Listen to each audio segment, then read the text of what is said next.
আজকে আমরা চলে এসেছি একটা বার্থডে বাড়িতে, আমাদের খুবই ক্লোজ রিলেটিভ।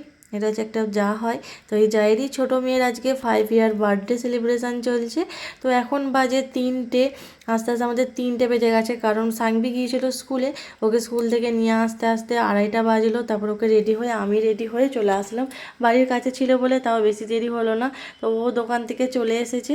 তো এসেই প্রথমে একটা মকটেল নিয়ে নিয়েছিলাম, নিয়ে দুজনে মিলে একটু শেয়ার করে খেলাম। খেয়ে তারপর এখানে বসে পড়েছি লাঞ্চ করতে।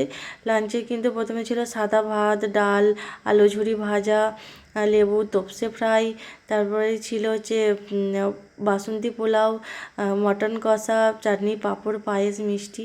কিন্তু খাওয়া দাওয়ার কিন্তু দারুণ অ্যারেঞ্জমেন্ট ছিল।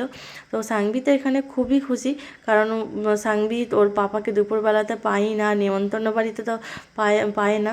তো আজকে ও পেয়ে কিন্তু খুব হ্যাপি। ও যেখানেই যেত খালি বলতো মা সবার পাপা এসেছে, আমার পাপা কেন আসেনি। তো আজকে এসেছে, একদম পাপাকে ও ছাড়তেই চাইছিল না। তো লাঞ্চ করার পর ও দোকানে বেরিয়ে গেল, আমরা একটুখানি ছিলাম, কারণ এখন হবে কেক কাটিং। যে বার্থডে গার্ল আর বার্থডে গার্লের দিদি এখানে দাঁড়িয়ে এখন ফটোশ্যুট করছে। আর সাংবি এখন এখানে বেলুন নিয়ে খেলছে।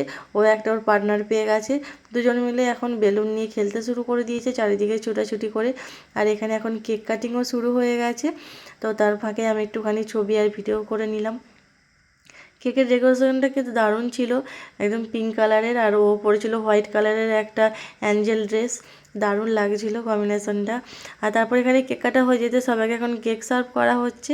আর তারপরে আমরাও একটুখানি কেক খেয়ে নিয়েছিলাম, আমাদেরকেও দেওয়া হয়েছিল। আর সাংবি এখানে এই যে কেকের ওপরে যে জাদু লাঠিগুলো ছিল ওইগুলোও তুলে তুলে ওরা খাচ্ছিল। তো বাইরে পর্যন্ত মেঘ ধরেছিল, এবার আমাদেরকে বাড়ি যেতে হবে। Tata, bye bye.